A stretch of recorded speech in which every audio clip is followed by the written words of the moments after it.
All right, so welcome to a bright and early session, everybody. I'm very excited to see the attendance that we've got here.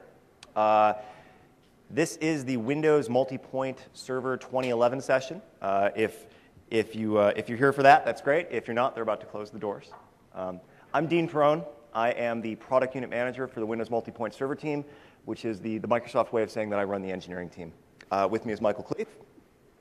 Hey, how you doing? I'm Michael Cleave. I'm product manager, MultiPoint. I also look after bits of Windows Server as well. All right. So, this is a small group. I would encourage folks to answer questions, or I'm sorry, to ask questions. We'll answer them as we go along. We've probably got about 45 minutes of content, maybe an hour, and we're going to try to do a lot of demo and a lot of Q&A. So please, I'd encourage folks to speak up.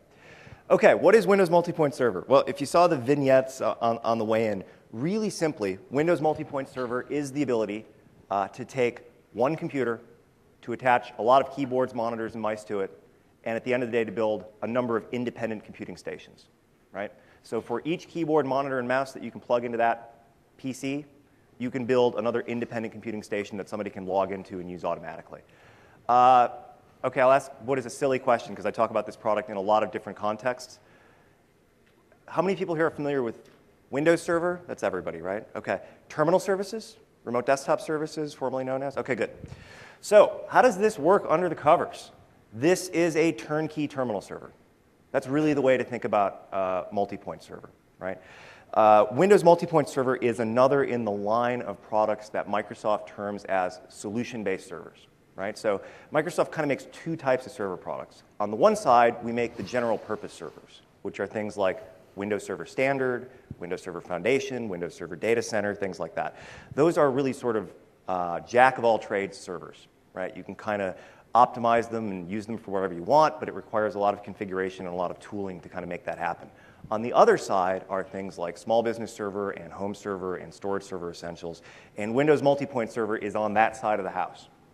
So it's built on Windows Server 2008 R2 with SP1, and then we essentially try to make it a turnkey terminal server, is the way to think about it.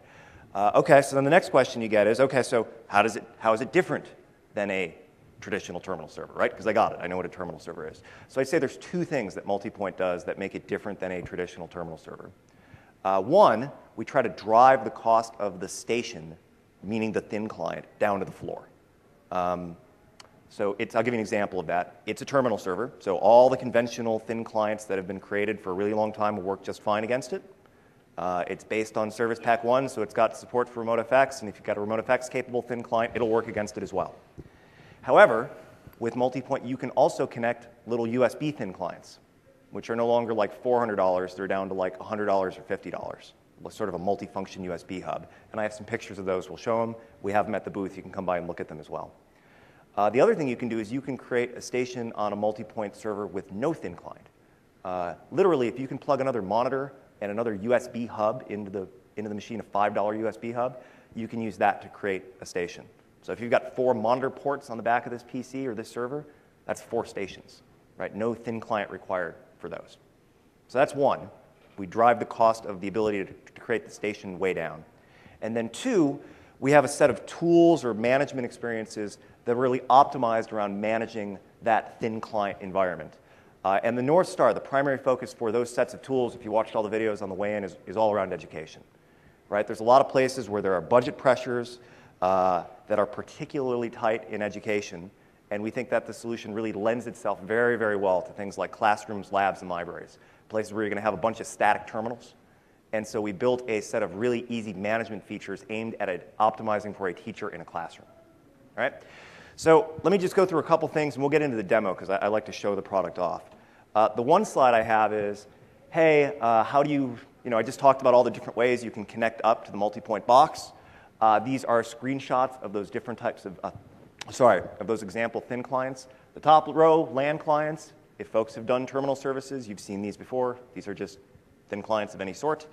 Lower left, multifunction graphics card. That's an NVIDIA card that's got 4 DisplayPort outs on it. So like with one PCIe slot on the motherboard, you can attach 4 more monitors. And the things on the lower right, or your lower left, apologies, the USB 0 clients are examples of just multifunction USB hubs. All of those basically just connect into the PC via a USB cable, and they've got like a monitor port and some USB ports and some computer ports on there. If anybody's ever used like a USB port replicator for their laptop or a USB docking station for their laptop, it's all the same technology inside, right? They do a little video over USB, and then they do the sound over USB and the keyboards over USB. It's very mature technology. And so for the demo, what I'm going to do is I'm going to remotely connect into this cluster of MultiPoint machines. These are all down in Redmond, which is where the engineering team lives for this product.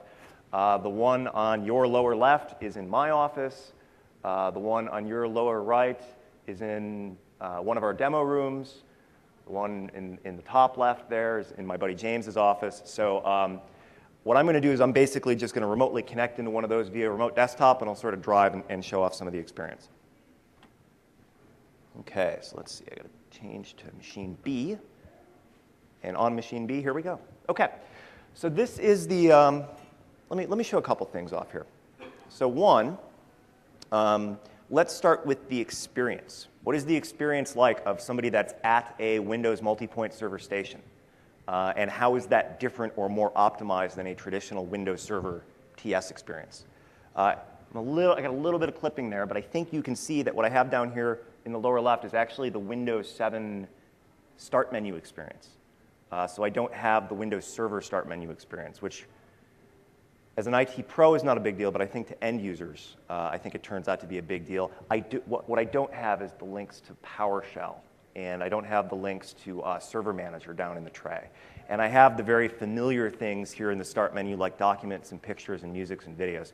What happened here underneath the covers is we tweak the underlying shell. So this is the server operating system, but because we know that this is always going to be used as a terminal server, basically, we tweak the underlying OS so that the shell is the Windows 7 shell experience as opposed to the Windows Server shell experience. It is still TS. You don't get things like gadgets, right? So there's a couple things you don't get just because it's still TS, but everybody comes up to the booth and they're like, this is all just Win 7 boxes, right? And they don't realize that it's Windows Server under the covers. Okay, so that is the user experience. Kind of a cool thing that you can do with MultiPoint because it's all just Windows Server, and I think I'll be able to show it in the screenshots, although I'm not sure. Because it's just all Windows Server, if you install the Windows Server language packs, which are just freely available downloadable things, you can configure users to all have different languages if you had a scenario where that would be important, like a multicultural environment in Europe or even here in the United States in some places, but your language is a property of you as a user. So you can have user A log in and they can be in Spanish, and user B can log in and they can be in French, and user C can be in English, and whatever terminal they log into, they're all basically logging into the same machine. You can log in wherever you want, your language can kind of follow you. I think that's always kind of a slick thing. Okay, so now let's get into the tooling or the management tools. So just to prove that this is Windows Server, I mean, if you go down here and you look in administrative tools, right, these are, I've got Windows Server Backup, Server Manager is in here. This really is Windows Server, so think of this as Windows Server with all the rich Windows Server management tools and then a layer on top that provides some extra management around the TS functionality. Okay, so here in the Home tab, this is the tab where you can basically select which MultiPoint servers you want to be able to manage. We optimized for a slightly different form factor for MultiPoint. You saw, if everybody watched the videos on the way in, you saw there was the video of the school in Iowa where this guy's got this in VMs and the failover cluster and the whole deal, and it's traditional big iron sort of TS stuff. That's totally great. I love that. But we also sort of optimized for the, hey, I'm in the Czech Republic, if you saw that video, and we're sort of replacing old PC class hardware, and we can't buy these big cluster type things. We're buying and using MultiPoint as a multi-headed PC is really what we're doing. And so I'm sort of optimizing around the scenario where somebody's got a PC class of hardware and they're putting like 5 or 6 stations off of it. And then they're dropping another PC class piece of hardware and putting 5 or 6 more off of it.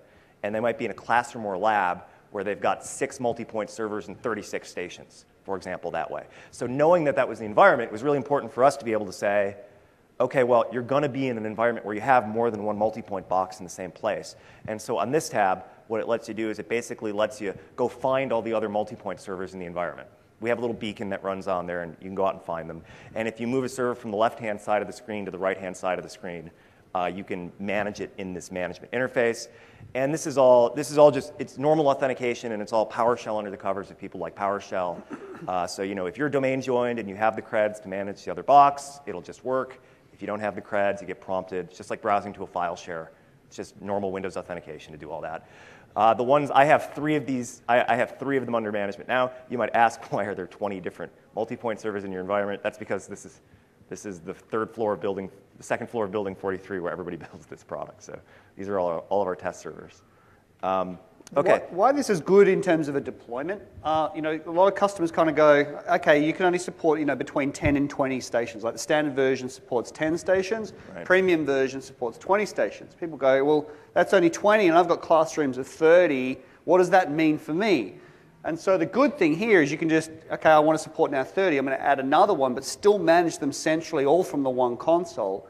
And while Dean's mentioning PCs, we do see scenarios, and for those of you who were here earlier and saw the videos, you saw some customers actually putting this on blades. So you can actually whack this all in virtual environments and have like a number of multi-point servers sitting on Hyper-V and manage them all centrally just from the one console. So it's a really good experience, even in terms of scale up and out, low-cost hardware, higher-cost hardware, virtualized, non-virtualized. There's a lot of flexibility there, and it's all fully supported in a Vert environment as well. Yep. All right, so what do I got? It's telling me I got 4 stations on this first box, and 5 on the second, and 6 here, and 5 here. So I guess I've got 20 total across the 4 different machines. That's depending on how many questions we have. I can go into there's tons of features I'm not going to show here today. So, but if we have time, I'm happy to keep doing more demo. The Stations tab is now our simplified view of sort of the techno-geeky what's going on at each one of these stations. We show what keyboards and mice are plugged in, and whether somebody's got a headset plugged in at each one of the stations. And if you unplug a keyboard, a red X will show up here. This is sort of aimed at the quick and easy troubleshooting in terms of what's going on at each station. It's also got some kind of slick stuff you can do, like configure auto login. If you got a kiosk scenario, or you've got like a classroom with very young students, and you don't want people bothering with usernames or passwords at all, you can configure stations on the multi-point box to just auto log in. Like, hey, station A, just always log that in with this username and password. Station B, always log that in with this username and password. You reboot the box, they all just come up logged in. Somebody logs out, it just re-auto logs it back in with that, right? So that's one of the slick things you can do here. We also got a cool thing. I hope I can show it in the screenshots. We also have the ability to split a station. And what splitting a station does is, if you've got a widescreen monitor, and again, we're showing this at the booth, we can essentially turn one piece of glass, one monitor, into 2 stations, where you've got somebody using the left-hand side of the screen and somebody using the right-hand side of the screen. It's like Halo style, like from a video game, where you got the controllers to the 2 halves of the screen. It's a very interesting story. We built that based on one of our target markets for a place where traditional computing is very, very expensive, is India. And we built that after watching some videos where we watched people sharing internet terminals, like in India. And so we're like, gee, why don't we just give them a way to kind of split the screen in half, and they can get twice as many people in front of the glass. And so that was the primary target. And then when we built it and we brought it into some of the schools in Bellevue, all the teachers started using it for collaborative purposes. And they would take 2 kids and force them to work together on the same screen and on the same project. So we thought that was kind of cool. It's just kind of a slick thing that everybody looks at and smiles at. Okay, so that's the Stations tab. This is the Users tab. It lets you add users. I'm not going to demo adding a user. It's adding a user. Users can be... Oh, please. I'm going to keep interjecting. No, it's fine. Because the Users tab, it's really for local users. Right. We absolutely do support domain environments as well. So and this is a feature of the premium version.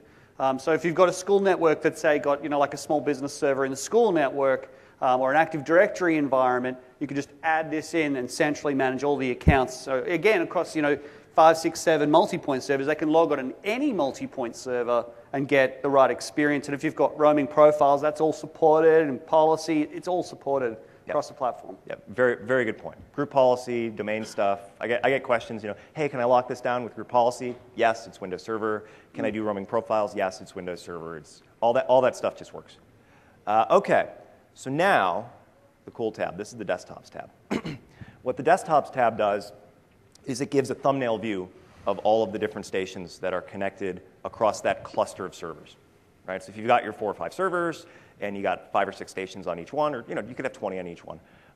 This is the centralized view that shows all the thumbnails of what's going on. These are not quite real time. They are updated every 5 seconds. But you can do some really slick stuff here. I mean, you can kind of zoom in.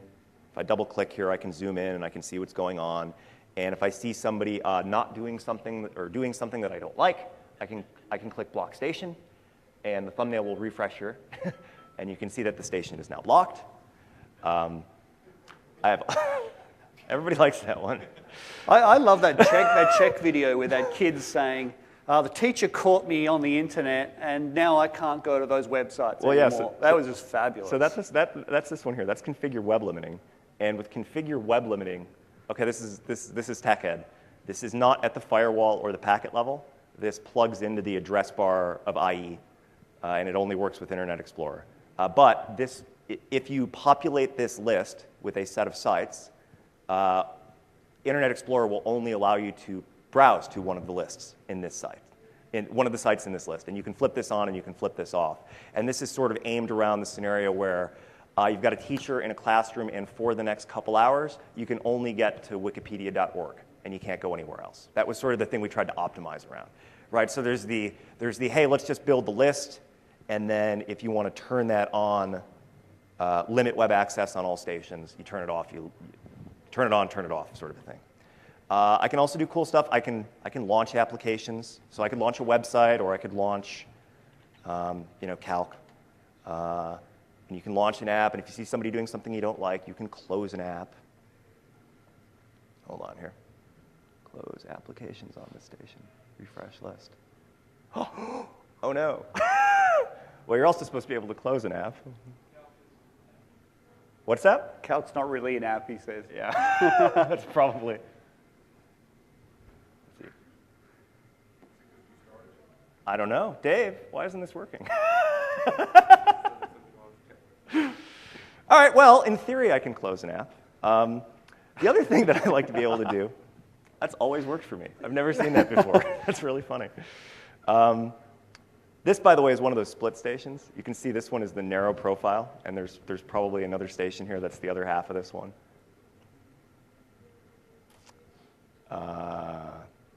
Down here somewhere, if somebody's logged into it.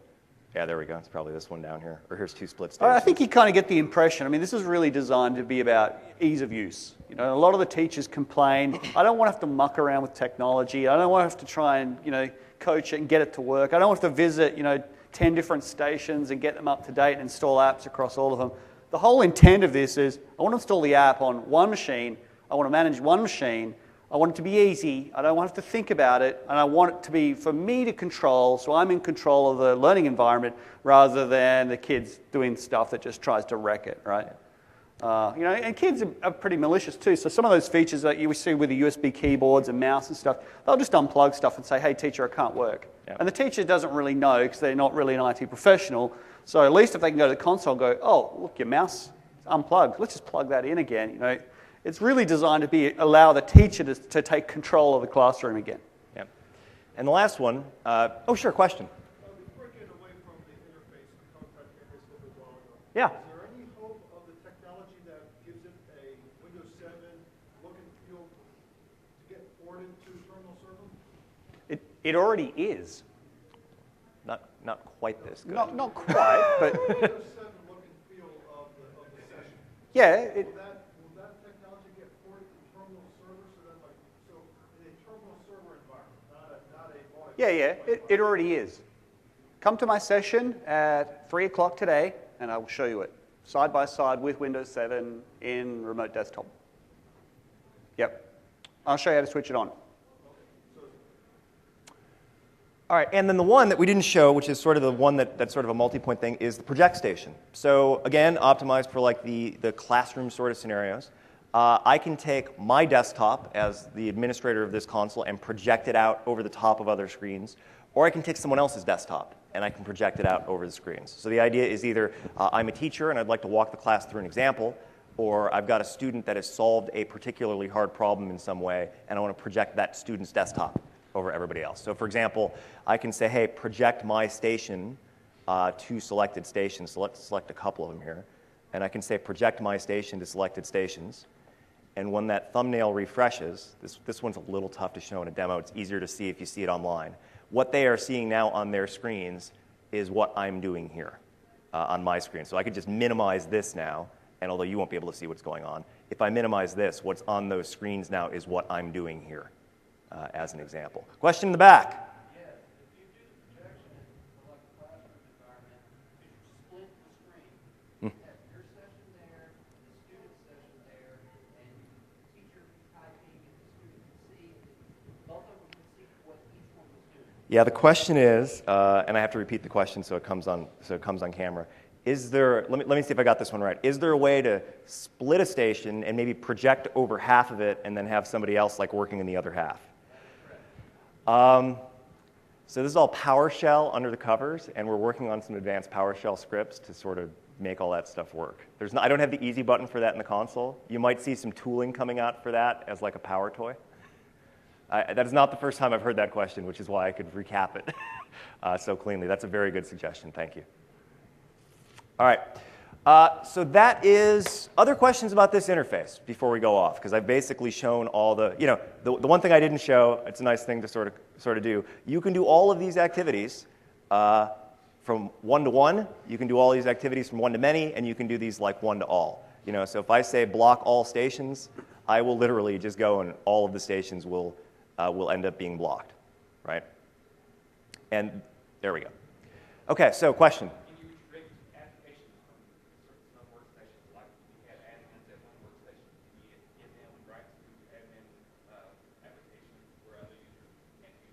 Yeah, the question was whether I have any easy button functionality on restricting access to applications. I do not. We only have it for the websites at this point.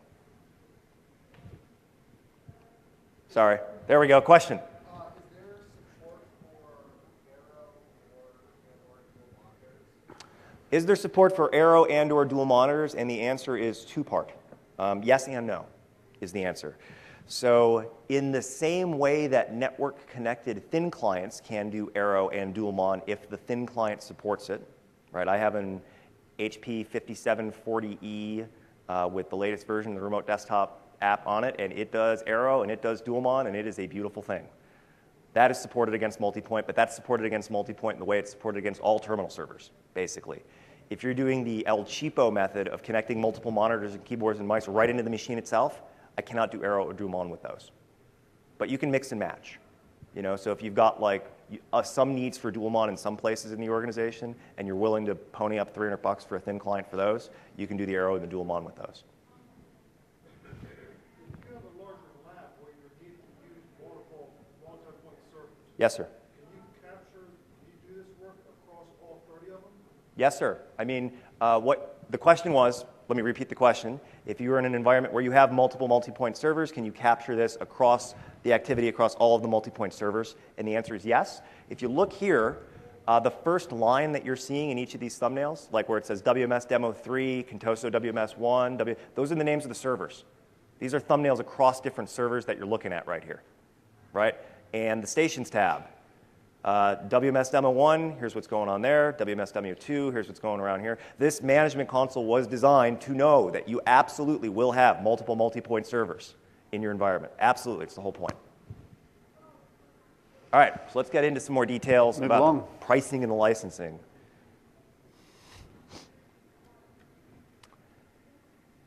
All right. So the key recap, I think we've covered this. There are a couple things which are hard to demo. And I'll just cover those very, very quickly. All these slides will be available to anybody that wants them, so no worries there. Couple things that we couldn't demo. If you've got a Windows MultiPoint server on a Small Business Server 2011 network, there are a couple interesting integration points. Anybody here use SBS? Familiarity with SBS? Okay, so I'll zoom through this. SBS can back up a Windows MultiPoint server as a client. They have sort of this automated PC backup functionality in Windows in Small Business Server, so it automatically backs up all the PCs in the environment. SBS can treat MultiPoint essentially as a multi-headed client, because that's what it is. So SBS can back this thing up. It'll show up in their remote web workplace. It will show up in their monitoring reports.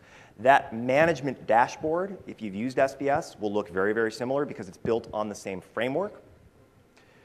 And so that framework itself is extensible. And my extensibility picture seems to have been fixed somehow. But the idea here is that this dashboard can be extended with additional add-ins and additional apps. And if you are an ISV and you have built an add-in that has worked with home server or small business server, usually with minimal effort, it will just automatically apply to the MultiPoint server product as well. All right, Michael. Okay, so with this release, it was important for us to continue our investments in language support. But a lot of MultiPoint is not really used just in English-speaking countries. Especially in areas like Latin America, India, across Asia, across East and Western Europe. It was really important for us to make sure that we had full language support. So the top end of what you see is full localization. That is, the MultiPoint Manager console and the client experience is fully localized for all of those languages. The bottom half are the Windows Server 2008 R2 language packs. So while the MultiPoint Manager console for the management is not localized in those specific languages, the rest of the client experience is. So you can still support the clients at least to an extent. And if the teacher knows English or one of the above languages, they can localize their administrative console in one of those languages and still support clients for the other languages as well. I got that right, didn't I, Dean? You did. You did. And there's yeah. actually there's a couple cool things about MultiPoint here as well, which are a little unique and different from other server products. Yes and no, depending on what product you're talking about. If you'd ever like to switch MultiPoint from one language to another, MultiPoint from an engineering perspective has one worldwide binary, and so all of the languages are just sort of, all the resources for all the languages are just sort of there under the covers. So if you ever want to try MultiPoint in a different language, you can just go download the right language pack, install it, and flip it over.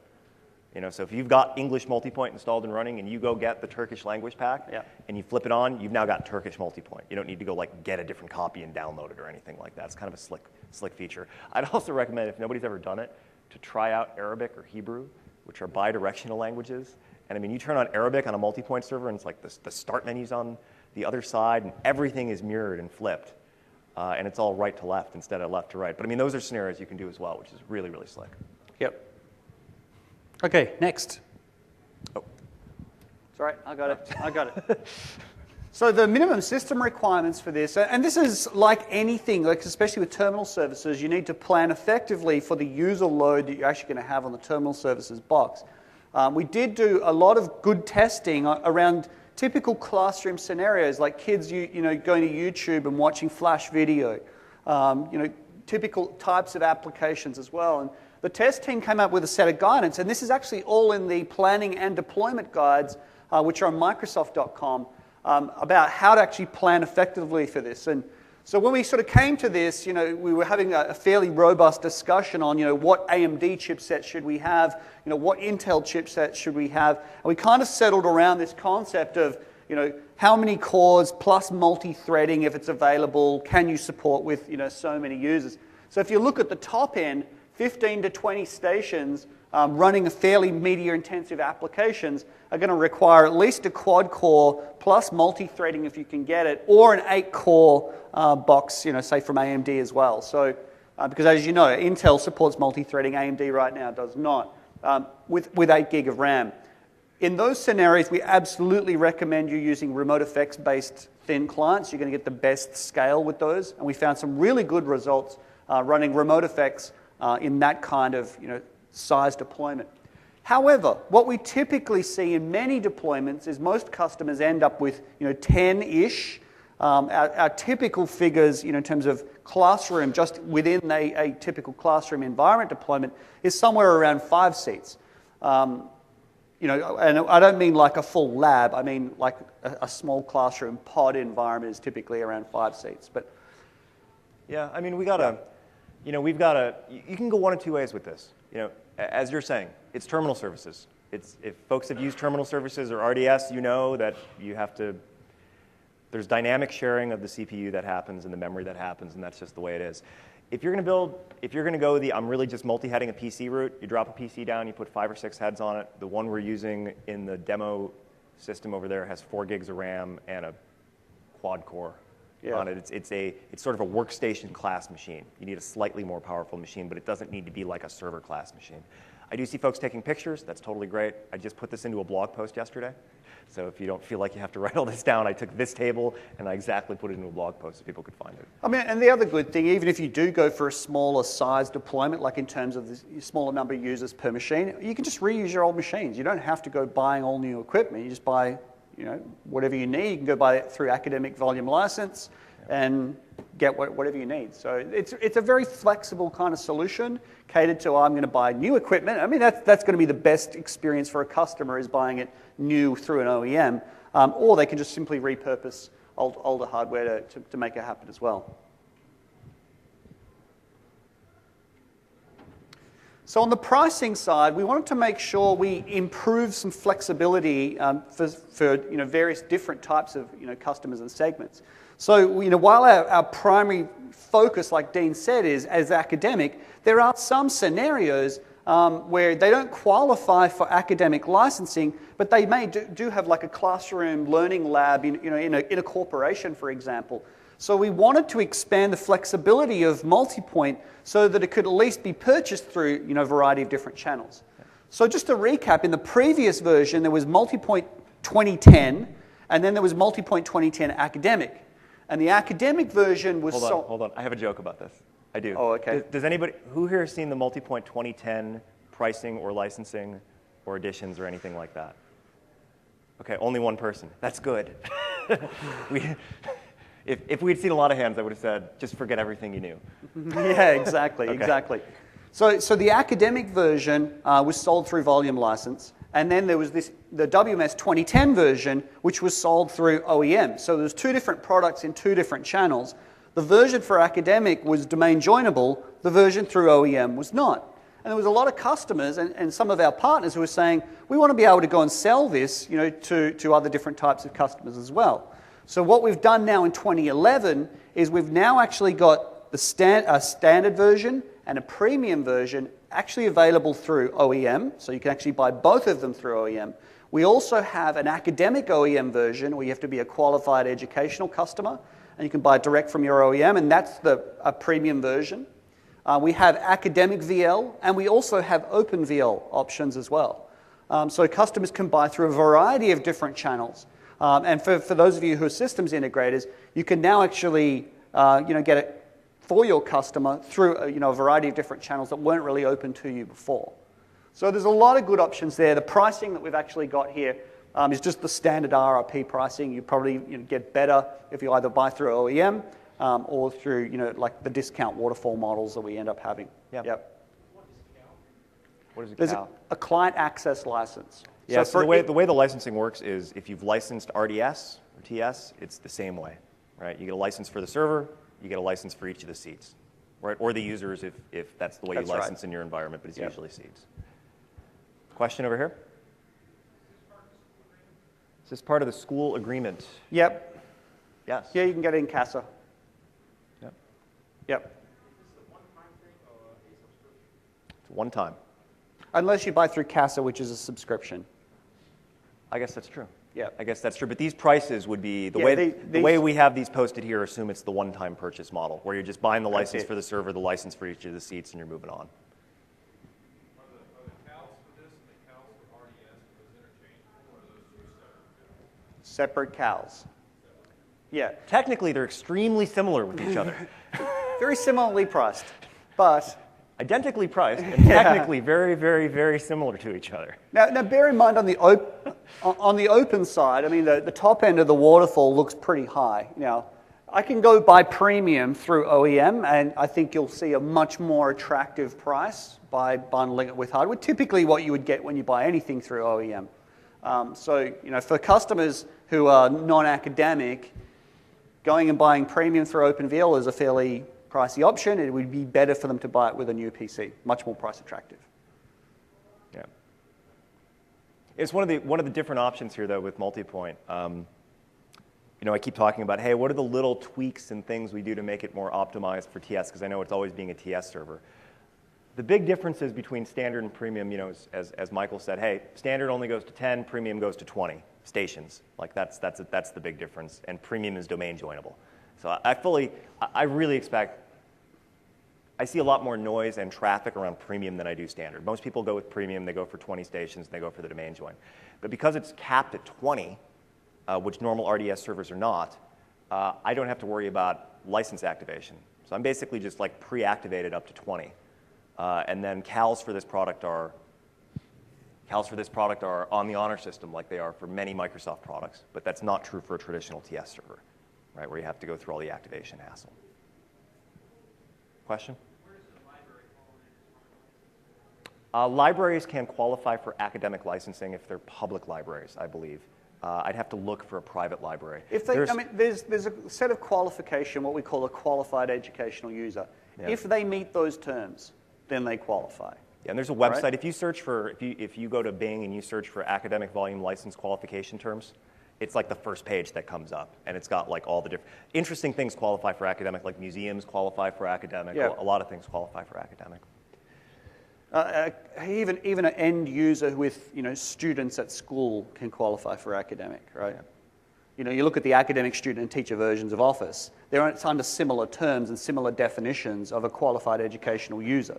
So if you're a student, you qualify, right? So it's a fairly I wouldn't say open, but a fairly well-defined term that we have at Microsoft already. Yeah. All right.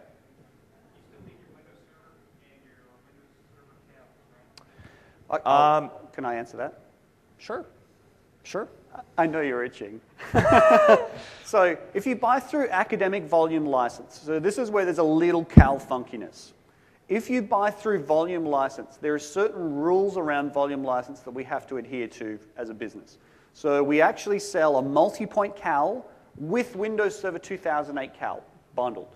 However, if you have Windows Server 2008 Cals already, you can buy the MultiPoint Cal without Windows Server 2008 bundled in it. If you buy through OEM, because there aren't those same requirements, you just buy a Windows MultiPoint server and a MultiPoint Cal, and you're good, you're square. Unless, of course, then you go and access a Windows Server 2008 server, and then you're going to need a Cal. But we don't kind of have the same bundling within that we do in VL.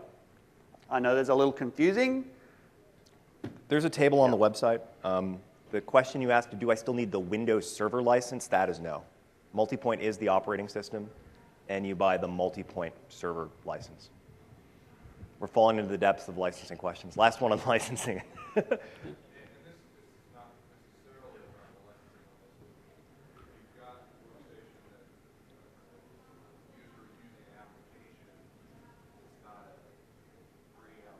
Yep.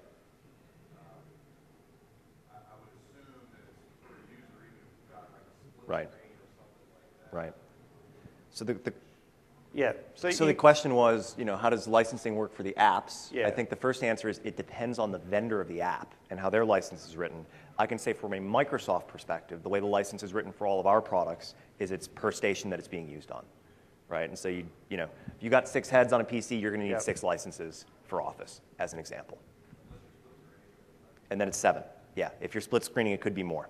That's correct. Yeah. In academic, why would you use more desktop services? This is an optimized solution for remote desktop services. Well, there's sort of a question of why would you use, I'll give you the parallel is in a small business, why would you use Windows Server instead of Small Business Server? Right? Because Small Business Server is this optimized thing for a small business, and yet we sell both products into the small business segment. And I would say that, MultiPoint Server is this really turnkey optimized thing. I only go up to 20 stations per one box.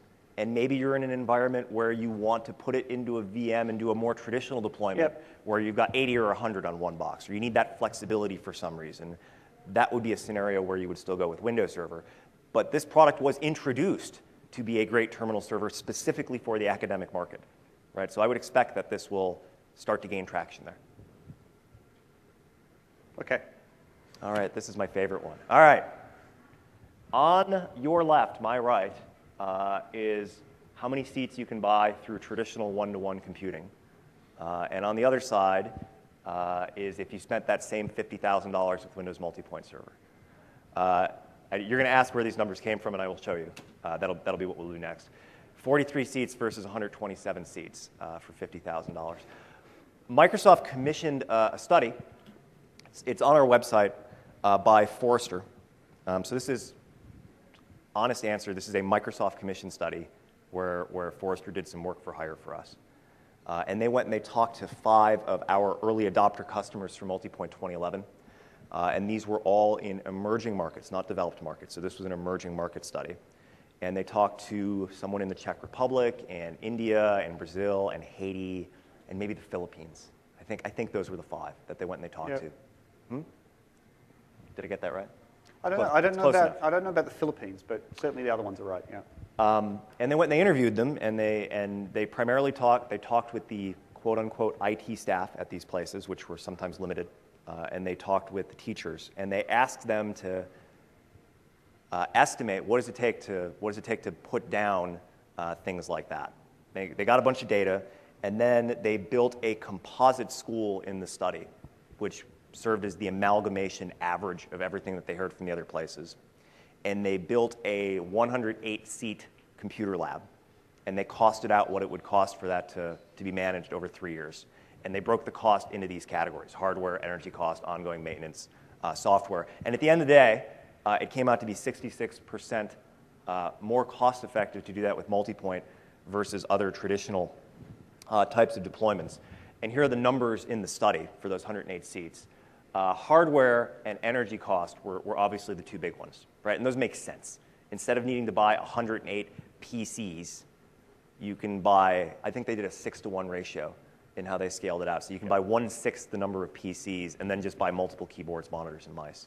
And that also has a fall-on effect with energy cost savings, which is a parallel sort of a savings. Ongoing maintenance, this one's interesting. If you read the study, that was implementation and ongoing maintenance. And when they asked the people at these locations, what does it cost for you to go and implement and maintain 108 traditional computers versus, 20 MultiPoint boxes with 6 heads on each? And they said, well, if I did 108 traditional computers, I'd have to hire a bunch of people. And I guess if I did it with MultiPoint, I'd just figure out a way to get it done on my own. So that was how they figured that they were going to save 99% in ongoing maintenance. I don't buy it. That's a little aggressive, in my opinion, but I wanted to tell you where that came from. And then the software, here's the cool one. Microsoft has this philosophy that we have a lot of great products at Microsoft. We've got Windows 7 Ultimate, we've got VDI, we've got Remote Desktop, we've got MultiPoint. We don't usually want people to choose between those on the basis of the price of the software. It's all Windows. Like it should all be basically the same price for Windows. It's the other things that come into play, like the management cost, the power cost, and the hardware cost, and stuff like that.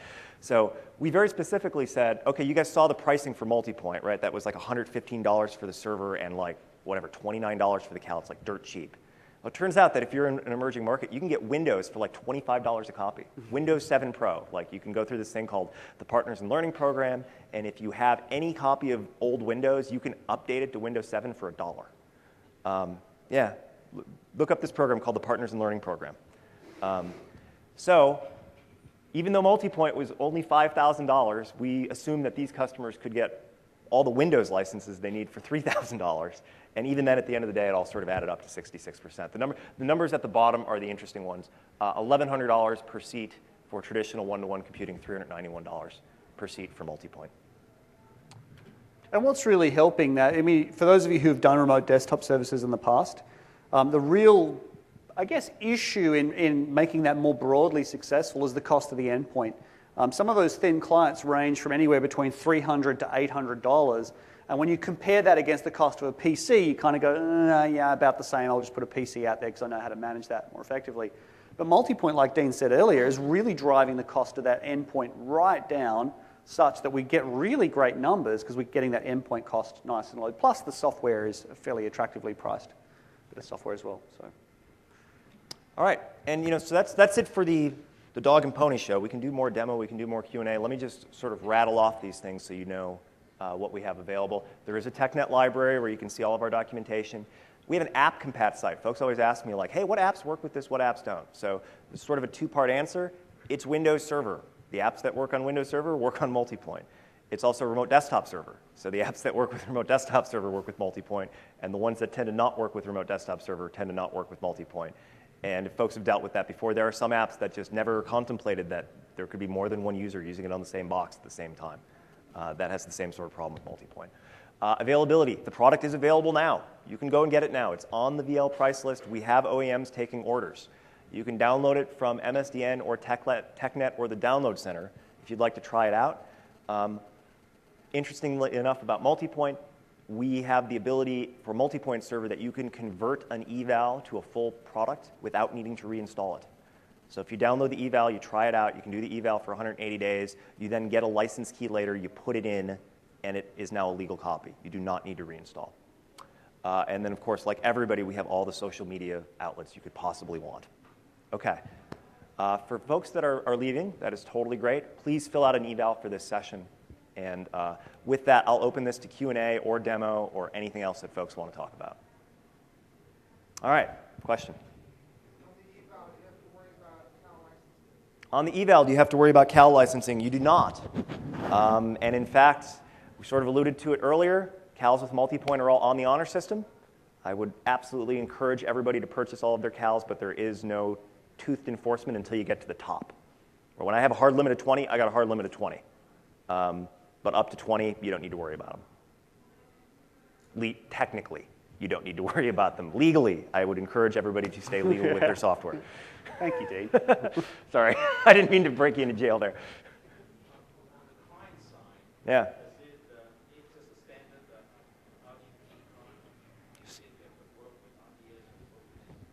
The question was, do I just need a standard RDP endpoint? We actually covered that at the start, so I don't know if you came late or whatever, but so you've got the choice of RDP-based thin clients. You've got the choice of USB-based clients, which is not RDP. It's just a direct bus connection through USB.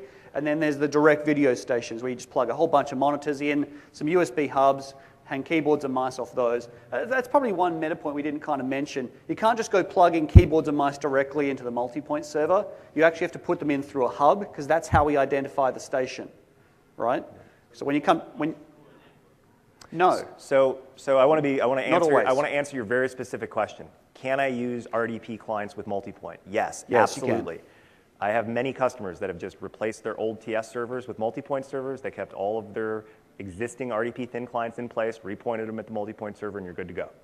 So yes, the answer to that specific question is yes. And you'll be able to use WinTPC when that comes out, connect to that. Anything basically you can repurpose, you'll be able to connect to MultiPoint. Yeah. If you already have, say, a Windows 7 machine, Yeah. and you like the way it looks, is there any way to import that look and feel in without having to reload all the software and that kind of stuff?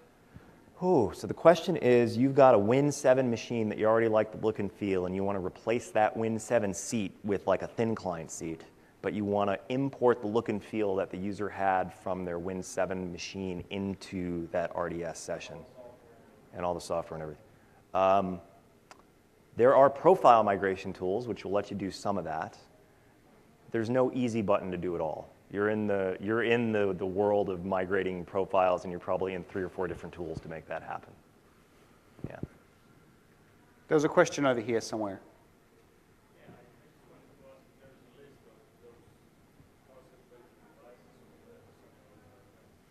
Yeah, we're going to have that on the MultiPoint website. Actually, End Computing has a stand here as well, so you can go have a chat to End Computing. As does HP. As does HP, as does a variety of different manufacturers. We have a lot of them, on the website though, so and a lot of different choices. Okay.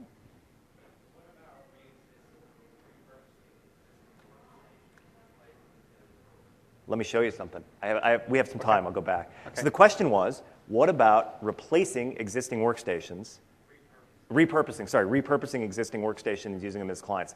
Absolutely, 100% supported, and something we actually think about optimizing for. In one of the videos we showed, and they're all online, you can come by the booth and see more detailed stuff.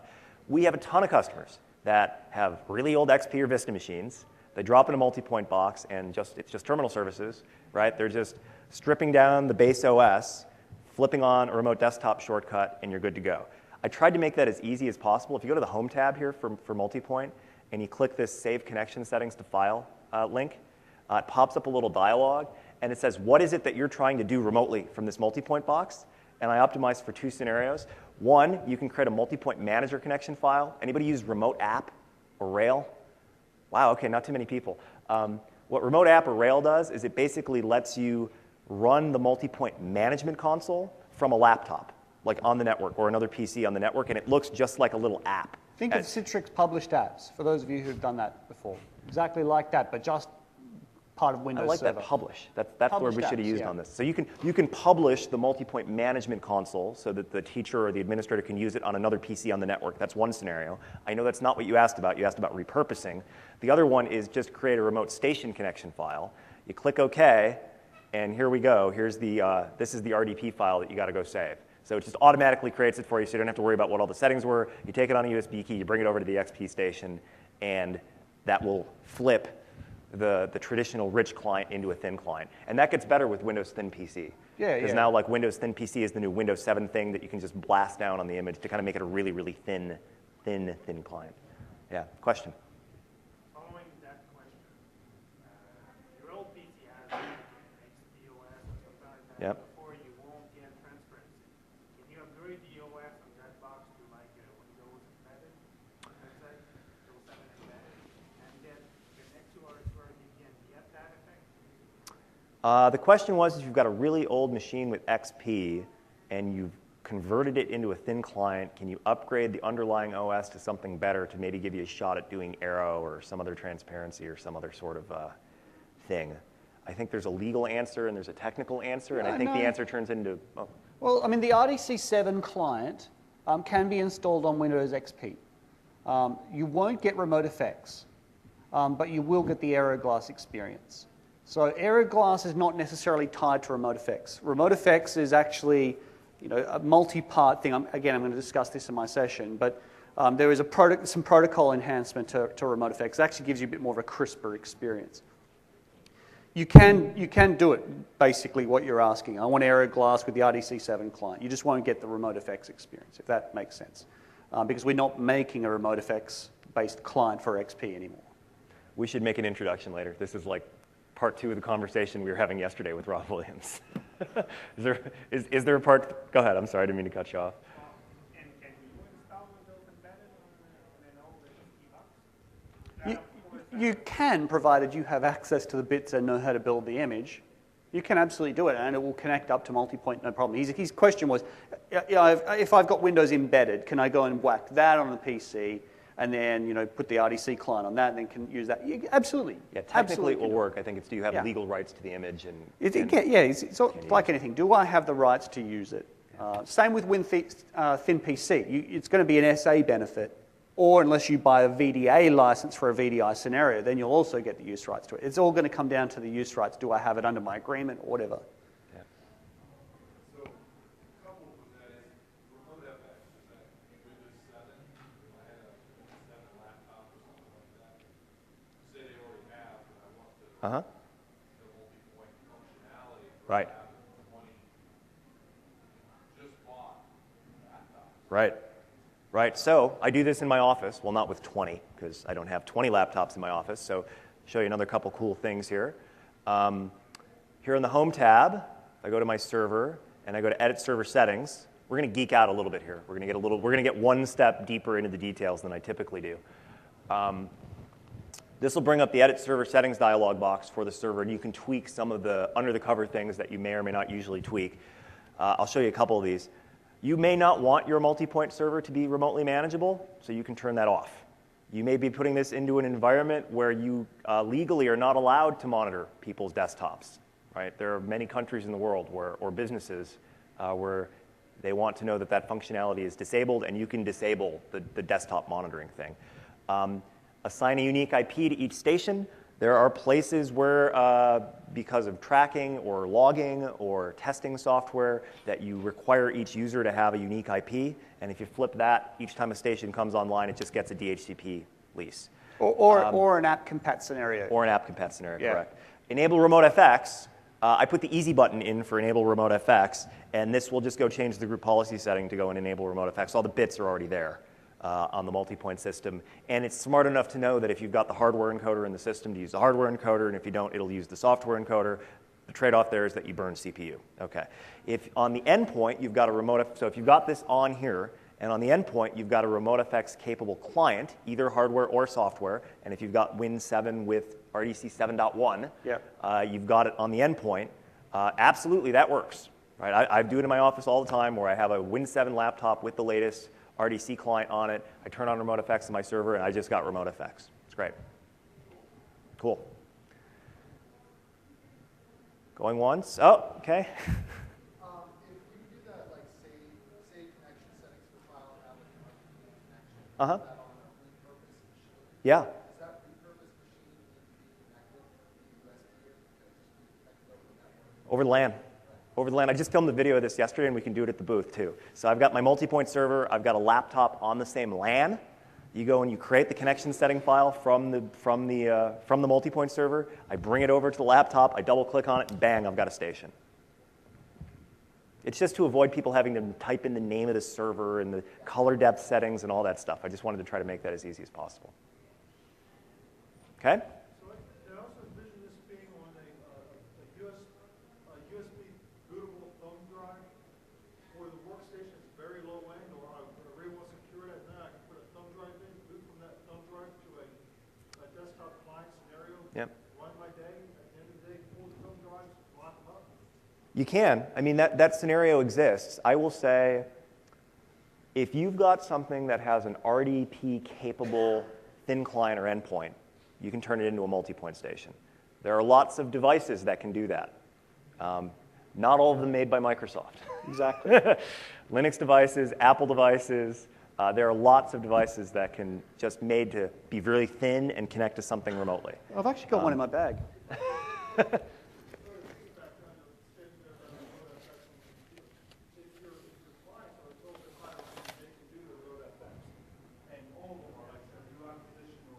Right. Does that take a lot of the burden off of your server then? Your server can be a little bit lower scale because all the processing is being done by the client, for rendering?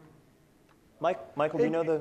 There is, I mean, terminal services for some time, I keep using the old name, remote desktop services, has had multimedia direction in the product for quite some time. It's basically how Citrix does flash acceleration as well. They don't actually render flash at the server, they actually render it at the client using the client's local GPU. Remote Effects changes that for VDI scenarios only, not session scenarios, by having a GPU in the server and rendering at the server, and then just sending screenshots basically to the thin client. And so in the same scenario with, like Dean's mentioning with AeroGlass, the only reason we can do AeroGlass in this kind of scenario is because the client's actually doing the rendering. If the client doesn't have a GPU, whether it's thin client or rich, or a repurposed PC, it's not going to get the AeroGlass experience. So for example, we now have devices like this, which are designed for remote effects. This is made by a company called ThinLinks. It's over at the Remote Effects Pavilion. This is actually Linux on an ASIC with the remote effects decoder built into the ASIC. There's no smarts in it, there's no GPU in it, and for the remote effects scenario where there's a GPU back-ended VDI server, I'm going to get a very rich Windows 7 desktop experience because it's all being rendered on the back end, it's only being just presented at the front end. In a scenario with MultiPoint, these absolutely still work, but because there's no GPU smarts, I'm going to basically have the experience that you see there without Aero, but still a Windows 7 desktop experience. And the good thing is, even because this is a LAN client, the endpoint cost of these devices are going to drop that endpoint cost down significantly, kind of like what we see with the USB thin clients as well. This will probably be a little higher, but it'll be LAN-based, right? So you can whack these all around, remote stations and classrooms and have all your MultiPoint servers centralized in, a central office somewhere. But hey Michael, when's your session so that people can learn more? It's 3 p.m. today. It's building and architecting Server 2008 R2 sessions or VDI or something like that. It's at 3 p.m. I'll find it on my phone. All right. MultiPoint, yes. The question was, if you have Hyper-V, can you stack multiple premium instance VMs on top of one physical box? Absolutely yes. You can put them into a Hyper-V failover cluster and do load balancing, or failover if you want to. That works. If you're in a VM, you have to use the network-connected thin clients. I mean, once you're in a VM, you sort of lose the ability to just plug a lot of keyboards and monitors and the mouse in at the physical layer and somehow have those show up at the virtual layer. Okay? So my session for his reference, VIR 311, planning and deploying VDI remote desktop services. It actually repeats tomorrow, but it's going to be in Georgia Ballroom 3 at 3 p.m. today. All right. Last one. Maybe there's another target. You should actually advertise this technology more. Big enterprise need to have some secure desktops outside the business. Okay? Usually you have some very sensitive information that only internal desktops will be able to access through VPN, they'll be monitored and everything. Now you can have like a Timbo, connect to a VPN to a company, and connect to those stations, isolated, have a full desktop, they're monitored. Yeah. That's great. I mean, the suggestion was, are there scenarios in the enterprise, right, or other places where this could be useful, where you have a secure, potentially, for example, like where you have a secure application that runs on this in app sharing mode, and you require people to connect remotely into this box to use that secure app because they have all the monitoring functionality. That's a cool scenario. You know, I mean, here's the thing I think about. We totally, the number one target we thought about was like, let's make sure this is great for educational environments. But we also heard a lot of feedback from a lot of partners that they thought this technology was interesting and they wanted to take it other places. So the licensing is open licensing. It's open licensing. It's through VL Open. It's through OEM Open. You can get it pre-installed. You can get it through ROC, right? So although I'm optimized for education, I'm not constrained to education. You can have that Timbo stolen and tampered with, you won't get it. It's a very interesting suggestion. Yeah, thank you. All right, well, thank you, everybody. We will be at the booth all day if you have questions. So thank you very much. And please, I would encourage you to fill out an evaluation, provided you're going to give us high marks. Thank you.